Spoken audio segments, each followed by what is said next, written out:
Do segundo século antes de Cristo até meados do século XX da era cristã, o confucionismo viria a ser a influência mais marcante na vida dos chineses.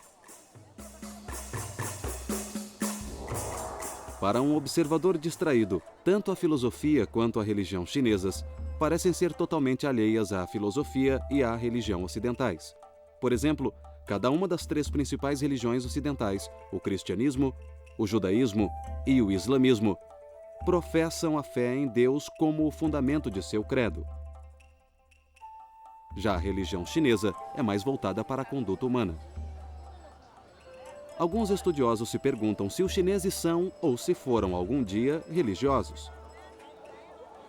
Também se questionam se os antigos chineses tinham deuses, mitos e heróis, a exemplo da maioria dos povos antigos, como os gregos, os japoneses, os hindus da Índia e outros.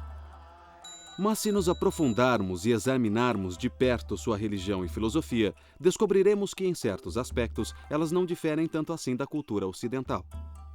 Por exemplo, tanto a tradição chinesa quanto a ocidental enfatizam o valor da razão, o papel da moral nas relações sociais e a crença em que a alma do indivíduo está ligada ao transcendente.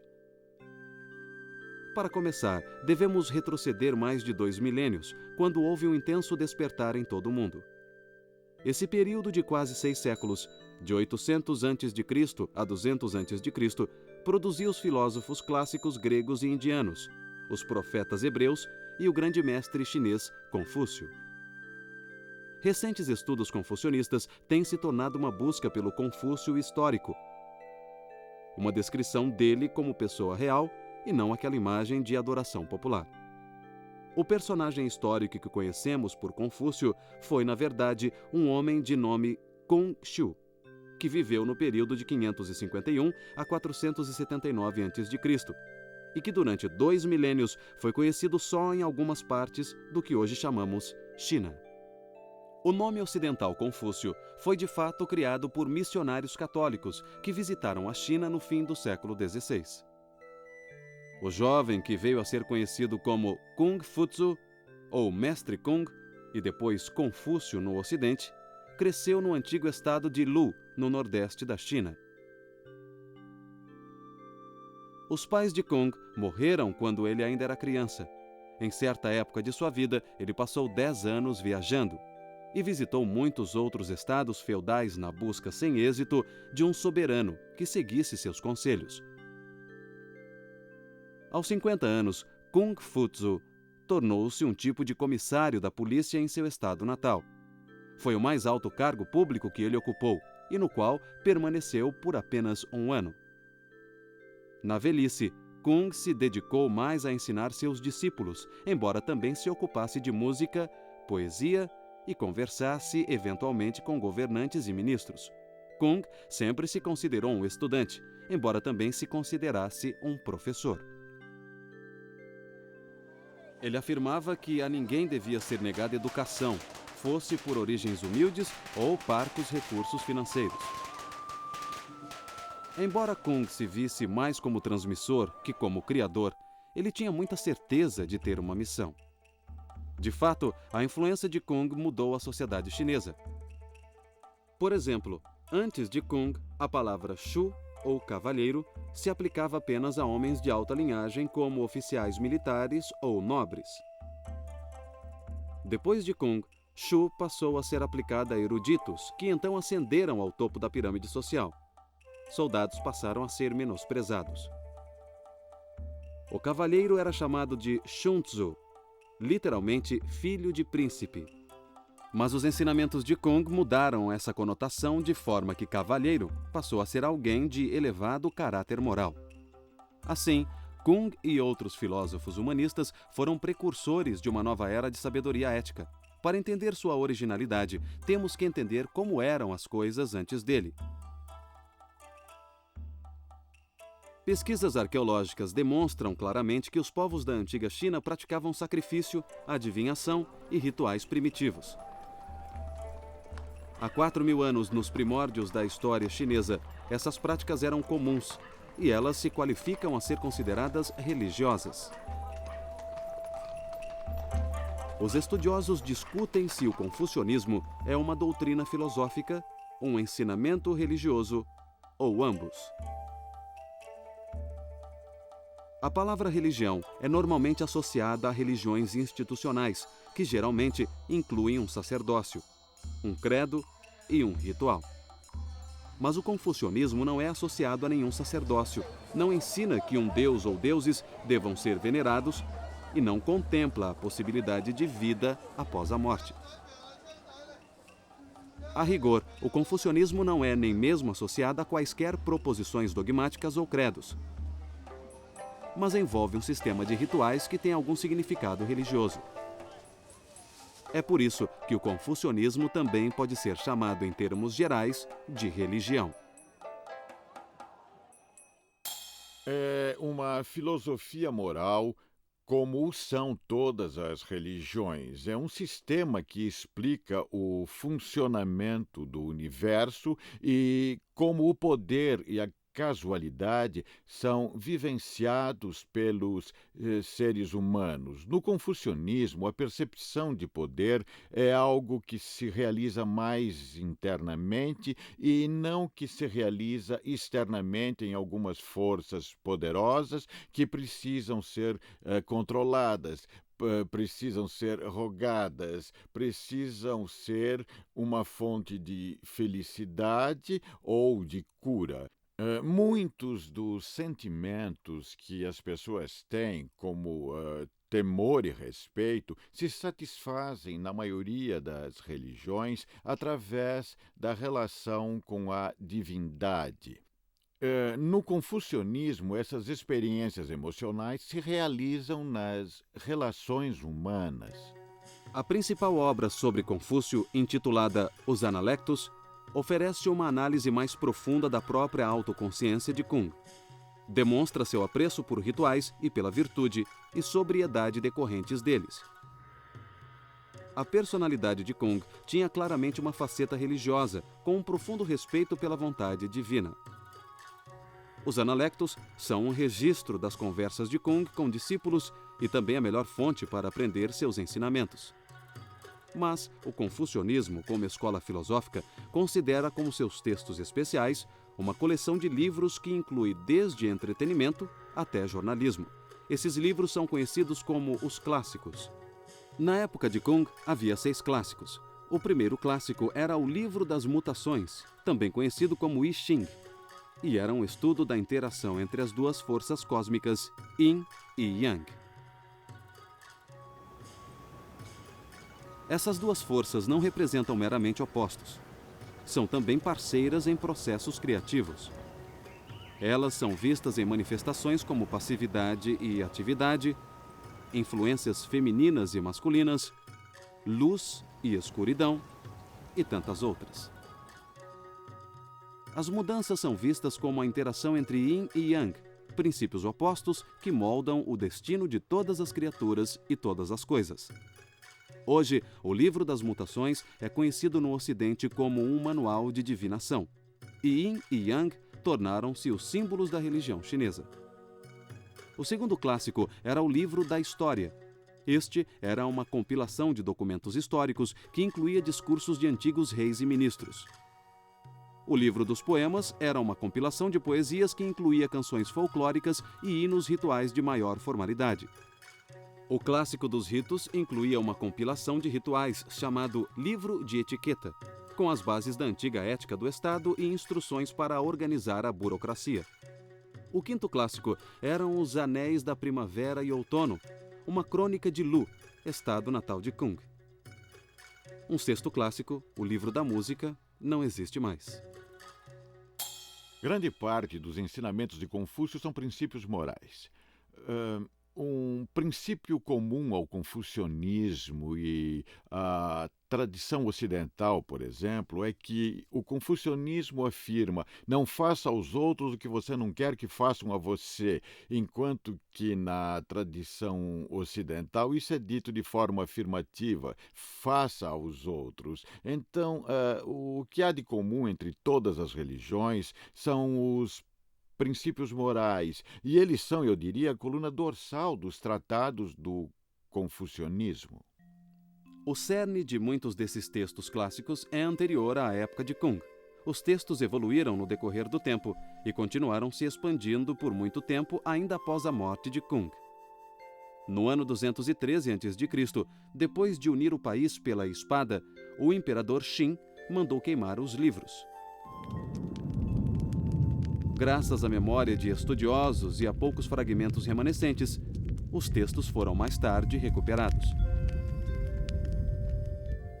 A dinastia Han, que durou cerca de 4 séculos, de 206 a.C. a 220 d.C., representou uma grande mudança na civilização chinesa. A China tornou-se mais humanista que antes, desenvolvendo um forte interesse por filosofia, história, literatura e política. Em 124 a.C., o governo Han fundou a Universidade Imperial para educar os futuros funcionários do governo nas ideias confucionistas. Para evitar outra desastrosa queima de livros, os escritos clássicos foram então gravados em pedra. Alguns dizem que o grande mérito do confucionismo é revelar o que há de absoluto no relativo. Ou seja, encontra um sentido supremo no caráter moral das relações humanas. Kung pregava uma doutrina de reciprocidade e solidariedade. Ele dizia que qualquer um pode ser nobre se lhe ensinarem os valores certos. E fundou a primeira escola particular chinesa de ensino superior. A escola de Kung centrava-se mais na arte de governar e no aprimoramento das sensibilidades morais dos alunos. Uma das concepções confucionistas mais conhecidas é a chamada 5 relações, que seriam as relações entre governante e ministro, pai e filho, marido e mulher, irmão mais velho e mais novo, e entre um amigo e outro. Cada uma das 5 relações pressupõe responsabilidades mútuas e recíprocas. Um ministro deve lealdade a seu governante e uma criança deve respeito a seus pais. Mas o governante deve, em troca, cuidar de seus súditos, assim como os pais devem cuidar de seus filhos. A doutrina central de Kung é a virtude do Zhen, que são o afeto e o amor existentes nas relações humanas. Para a família, eles reservaram um tipo especial de amor, porque as raízes do Zhen são a devoção filial e o respeito fraterno. O confucionismo reconhece o amor natural das relações familiares. Também reconhece os sentimentos naturais suscitados pela necessidade do próximo, quem quer que ele seja. Para o seguidor de Confúcio, o amor dos pais pelos filhos também se estende aos filhos de outras pessoas. O respeito filial pelos pais se estende aos pais de outras pessoas e aos mais velhos em geral. As relações familiares servem de modelo para o comportamento social, no afã de alcançar o amor universal. As pessoas devem respeitar os idosos, tanto os de sua família quanto os das famílias dos outros. Devemos ser bondosos não só para com as nossas crianças e adolescentes, mas para com as de outras famílias também. Esses preceitos são a fonte de união e solidariedade na cultura chinesa. Mas o confucionismo é mais do que um manual de bom comportamento. Também estabelece certos rituais, inclusive rituais religiosos. O confucionismo foi até mesmo chamado de religião ritual ou Li Jiao. O culto ancestral dos chineses era cercado de rituais como a veneração ao céu, o Senhor Supremo. Kung Futsu pregava que era extremamente importante termos correta disposição interior ao nos engajarmos num ritual social ou religioso. Senão, as boas maneiras iriam se tornar mero formalismo ou hipocrisia.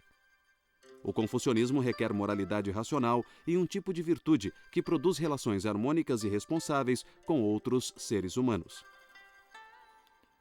Na tradição confucionista, as maiores virtudes são a harmonia alcançada pelo relacionamento harmônico com os outros, o menosprezar de confrontos e conflitos e a prática de modos de vida que conduzam à harmonia entre os seres humanos. Enfim, a harmonia é uma das principais virtudes. Outra virtude importante é a benevolência.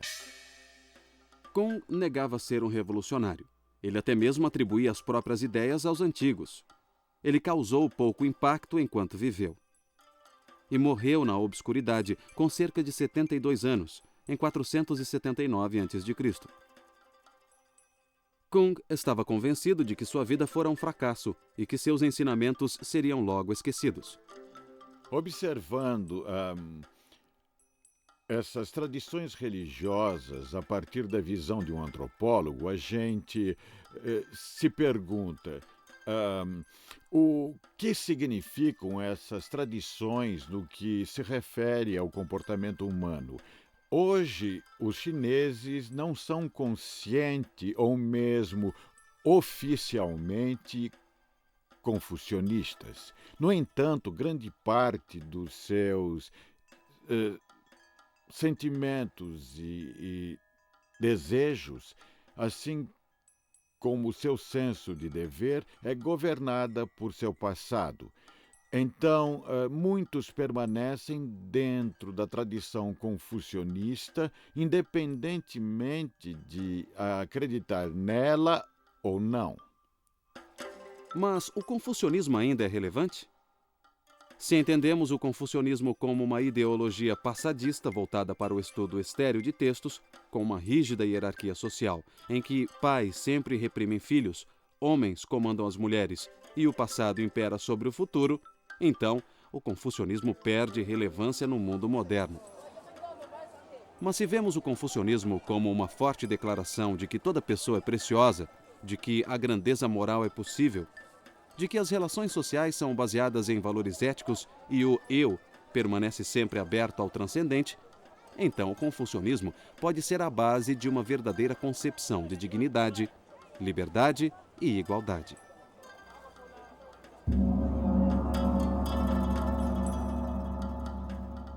Se quisermos entender os chineses e outras culturas do Extremo Oriente, então precisamos entender o confucionismo e o taoísmo.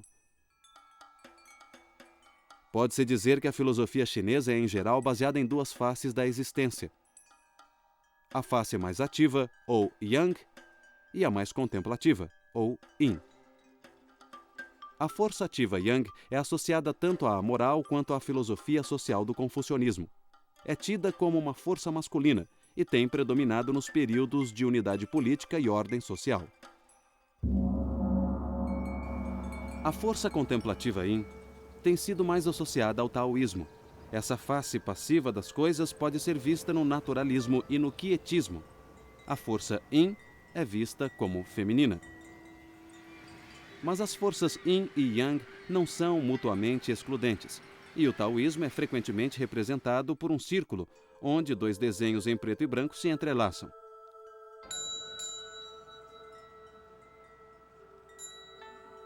O taoísmo é ao mesmo tempo uma filosofia e uma religião, e às vezes essas duas formas de taoísmo são muito diferentes. O problema é intensificado pelo fato de que todas as escolas de filosofia e religião chinesas usam a palavra Tao, que significa o caminho.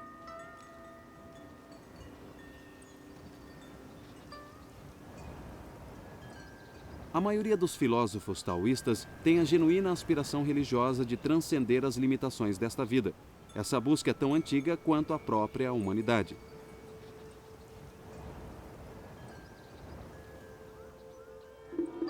Os filósofos taoístas também se isolaram do mundo, mas não tanto para escapar ao que há de ruim na vida terrena. Eles se afastaram em protesto contra a opressão exercida pelas instituições políticas e sociais do homem. Houve ocasiões em que alquimistas taoístas ganharam favores políticos. Em outros casos, mestres taoístas enfrentaram batalhas políticas tanto contra confucionistas quanto budistas. Mas a maioria tem preferido se manter anônima e reclusa e tem mantido sua crença envolta em mistério. Durante boa parte de sua história, o taoísmo tem sido praticado sob um manto de segredo. A princípio, uma filosofia de reclusos tornou-se uma religião, cujos seguidores têm geralmente buscado o anonimato. Muitos ensinamentos taoístas são formulados através de enigmas, e os seguidores desse círculo esotérico geralmente só revelam seus segredos aos iniciados. Esse manto de segredo só foi retirado recentemente.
A filosofia taoísta clássica está contida em dois textos principais. Um é o Lao Tse, e tem o mesmo nome do seu autor, e o outro é o Chuang Tzu, também homônimo de seu autor.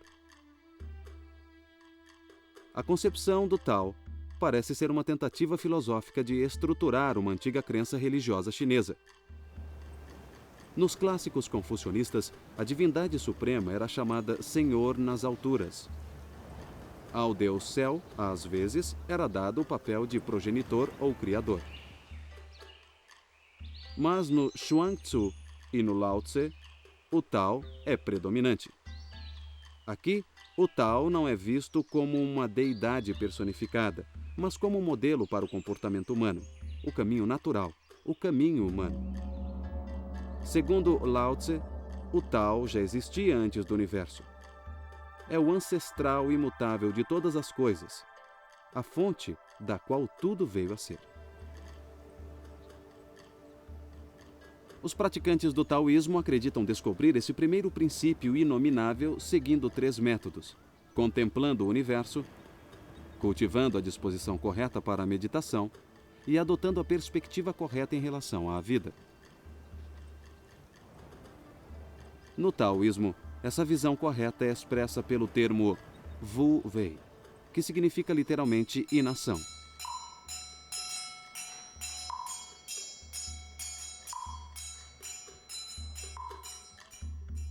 Wu Wei não deve ser entendido como ausência literal de ação, mas como agir sem artificialismo, sem exageros e sem apego à ação em si mesma. A parte prática do Lao Tse, então, é viver de acordo com o caminho. Um caminho de naturalidade, simplicidade e até mesmo fraqueza. Entretanto, a doutrina da inação ensina a sobrevivência. Nos ensina a manter a própria integridade em tempos de desordem. Esta talvez seja a lição prática mais importante da filosofia taoísta, e foi de grande importância na evolução da religião taoísta. O Lao Tse sugere certo grau de ascetismo, que é de se afastar do mundo, de seus prazeres e mesmo de seus valores mais prezados. Os que buscam o conhecimento do Tao devem purificar sentidos e paixões, que distorcem nossa verdadeira percepção da realidade. A civilização, então, seria um afastamento do Tao. A filosofia taoísta instrui seus discípulos a buscarem harmonia apenas e tão somente com a natureza. Isso é bem diferente de buscar as virtudes confucionistas de humanidade e retidão. Quando temos conflitos, quando agimos contra alguma coisa, ocorre o que chamamos de desarmonia. Por exemplo, considere um curso de água fluindo da montanha em direção ao mar. Se você colocar nele uma folha, a folha seguirá o fluxo, não haverá conflito. Isso é harmonia.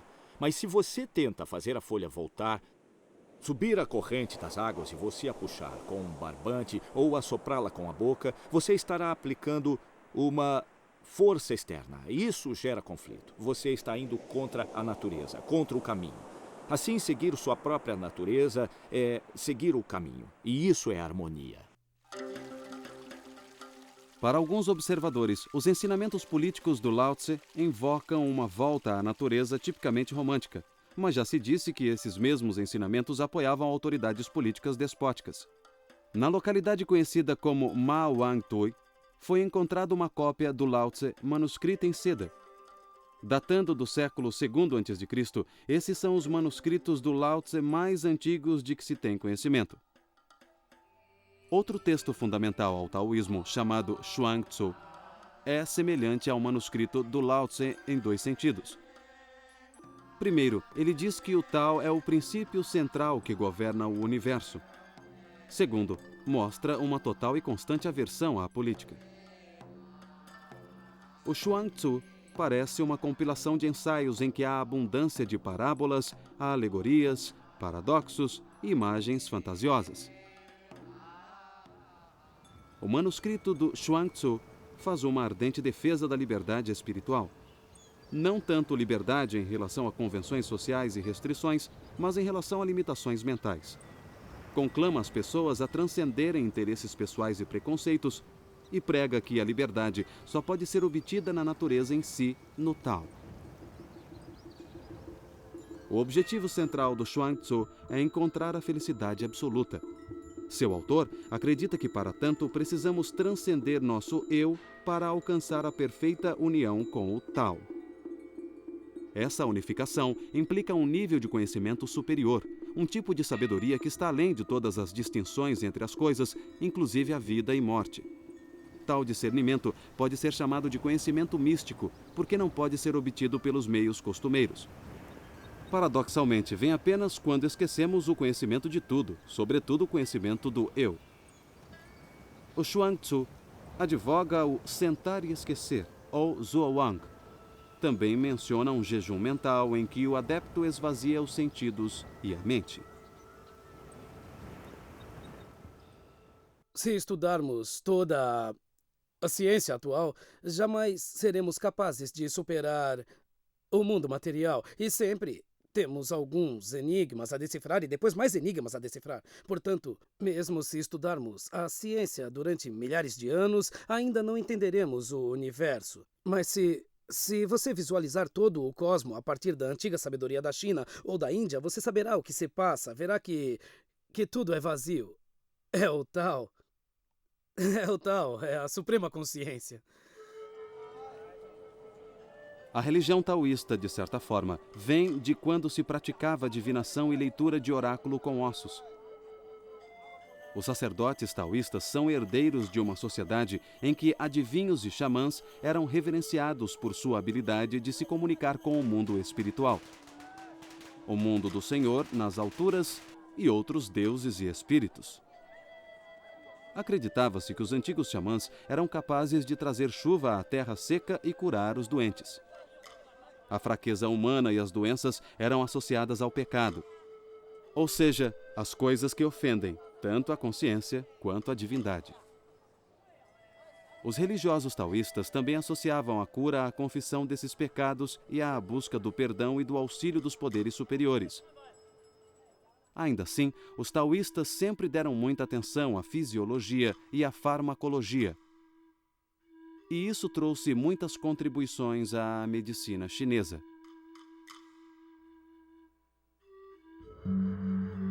Os taoístas acreditam que devemos nos valer dos poderes sobrenaturais para nos ajudar e proteger nesta vida. Naturalmente, tudo isso levanta a questão da imortalidade.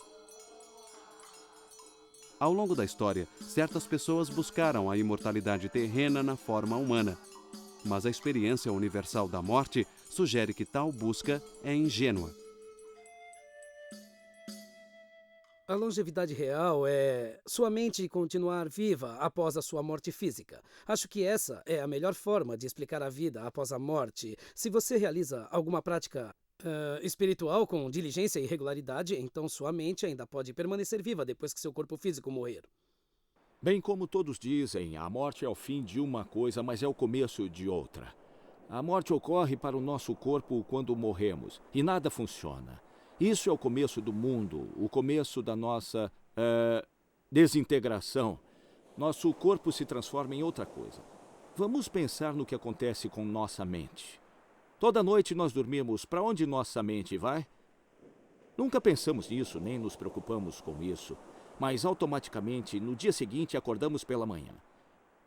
Então, ao morrermos, como sabemos que não fomos para outro lugar? Só não voltamos para contar. Isso não é o fim. É o fim do nosso corpo. Mas não é o fim no conceito de eternidade. À medida que evoluiu, o taoísmo religioso se firmou como uma religião redentora. Embora ensine aos fiéis como viver vidas saudáveis, também procura guiá-los através desta vida transitória para uma eternidade feliz. Essa visão é muito diferente do confucionismo, cuja intenção é aperfeiçoar as condições morais nesta vida. Os taoístas hoje falam de imortais sagrados que ascenderam às regiões celestiais. Eles falavam de imortais terrenos que habitavam as florestas e montanhas sagradas e acreditavam que alguns seres humanos pareciam morrer, mas na verdade deixavam o corpo e ascendiam somente em espírito. Como os taoístas acreditam que homens e mulheres podem se tornar imortais, eles conduziam experimentos alquímicos, descritos como uma tentativa de roubar o segredo do céu e da terra. Em outras palavras, os taoístas acreditavam que a alquimia podia extrair da natureza o mistério da vida. Embora tenham fracassado em encontrar o elixir da imortalidade, suas experiências levaram a descobertas científicas na química, medicina e farmacologia. Tais descobertas só chegariam à Europa muitos séculos depois. Essa erva é de uso muito comum na China como tonificante do fígado e do rim. Também é uma antiga erva taoísta chinesa de longevidade e é muito popular entre os chineses. Também na cozinha. Ela é chamada de gokizi.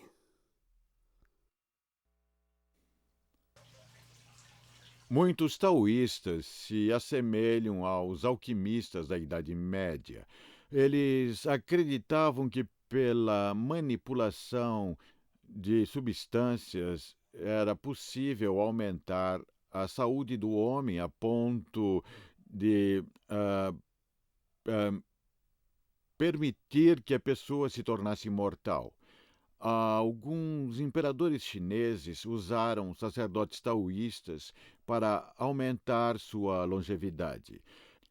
Então, essas práticas passaram a ser vistas como práticas taoístas porque eram realizadas por adeptos do taoísmo. O milagre da alquimia, por assim dizer, seria transformar aquilo que é comum e encontrar alguma coisa que é vista como incomum ou como extraordinário. Isso é alquimia.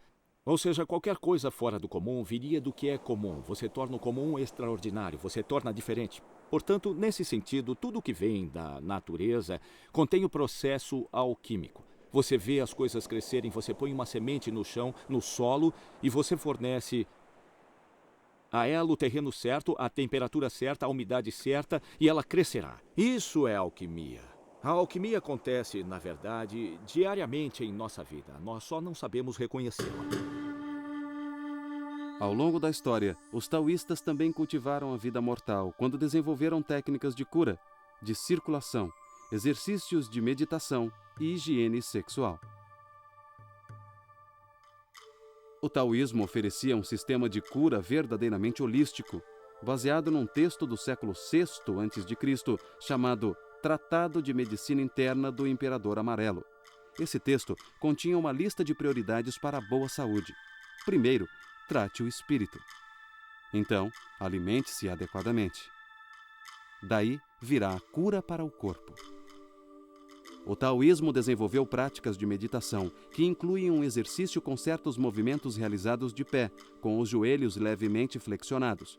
Isso supostamente ajuda a restaurar o equilíbrio adequado de energia, ou o que os chineses chamam de Qi, dentro do corpo. Os taoístas acreditam que o Qi percorre meridianos dentro do corpo. A yoga e a acupuntura chinesas são baseadas nesses meridianos que apresentam vários pontos de acupuntura. Você se livra da energia tóxica causada pelo vento maligno. O vento maligno geralmente ataca a cabeça, causando obstrução. Quando há deficiência de Qi, a energia tóxica pode aumentar muito e precisamos estimular o Qi para nos livrarmos da energia tóxica que costuma vir do vento maligno. Nós a chamamos de Feng Qi. A religião taoísta também vê o corpo humano como um tipo de forno, no qual é possível preparar o elixir de imortalidade. Esse conceito é baseado num tipo de alquimia interna associada à yoga e à meditação taoístas.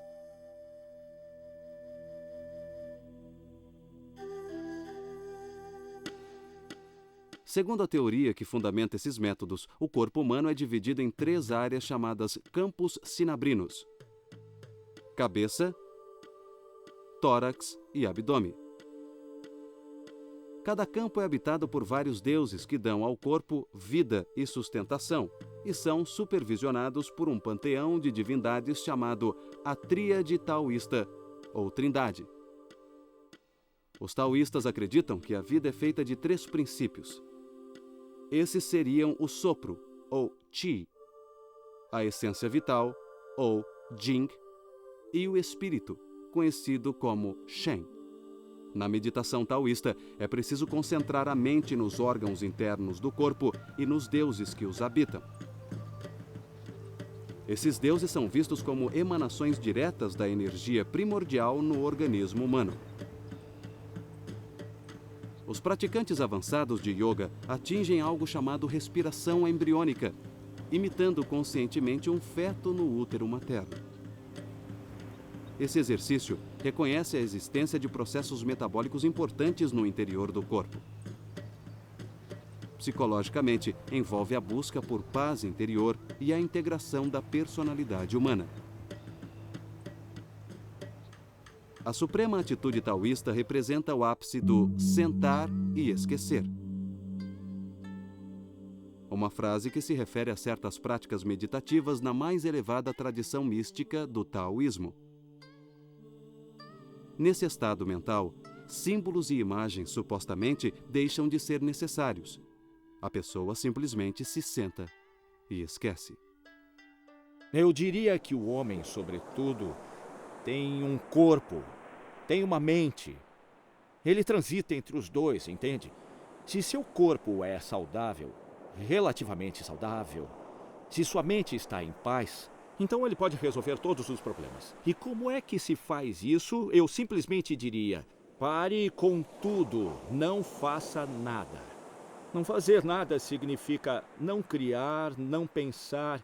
E o que é pensar? É se preocupar. E o que é se preocupar? Você cria uma situação e acha que não pode resolver. Então se preocupa. Se você não cria a situação naquele momento, você não se preocupa. Se não se preocupa, encontra uma solução. Enquanto na Terra, os aspirantes a imortais devem tentar progredir na meditação e na vida diária. Devem tratar as necessidades mundanas como alimento e roupas, como um meio para atingir um fim a ser usado e abandonado. As pessoas deveriam se desprender dos desejos sensuais.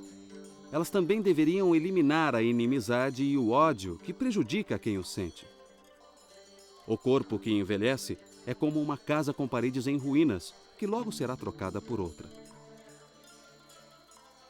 Tudo isso exige total serenidade em relação à vida e morte, doença e saúde, perdas e ganhos, riqueza e pobreza. Em outras palavras, é preciso ir além dos valores e problemas normais da vida mundana e encontrar paz e contentamento em qualquer condição, para se concentrar num objetivo maior.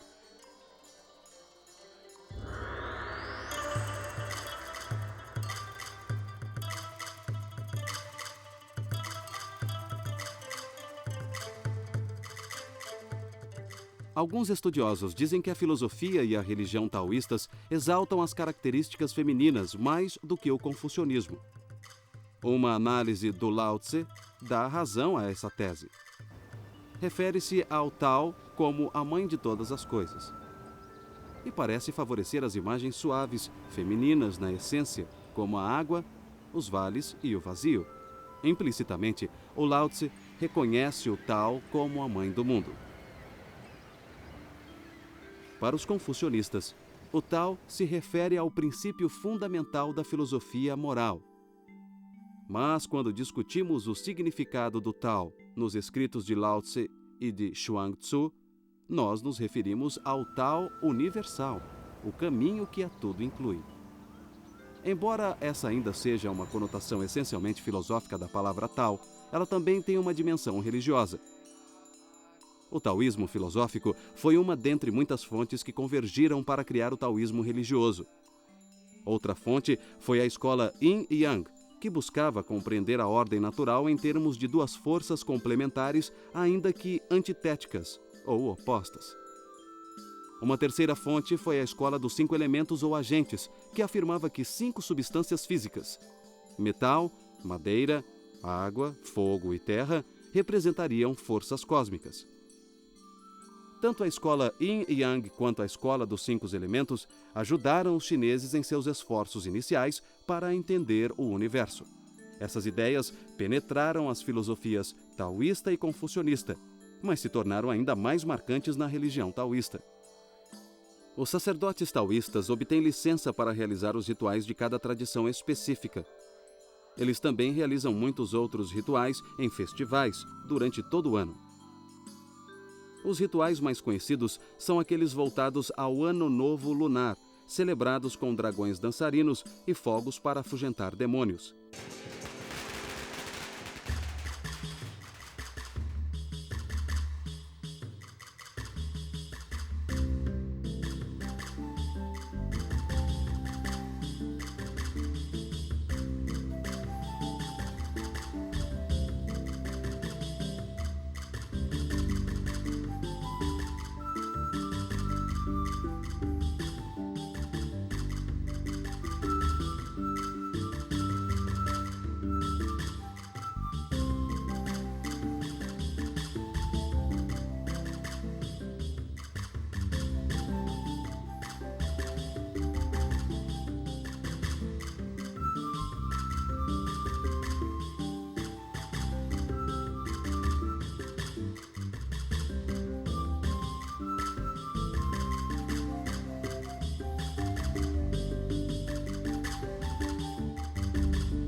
A religião taoísta evoluiu de maneiras diferentes em diferentes regiões geográficas, mas sua mensagem central permaneceu forte e constante durante milhares de anos. É uma tradição que satisfaz e é sensível à necessidade humana de se relacionar com a natureza e com o universo dos espíritos. Une a crença em uma divindade suprema com a crença em muitos espíritos intermediários aos quais se tem acesso por meio de preces.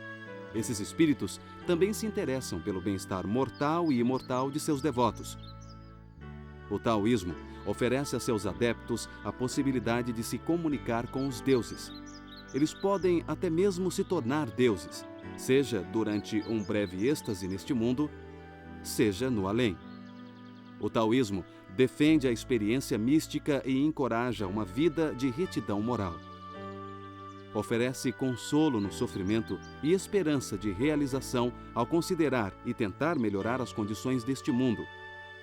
Por tudo isso, o taoísmo continua a satisfazer gerações de seguidores e tem tudo para continuar assim por muitas gerações que estão por vir.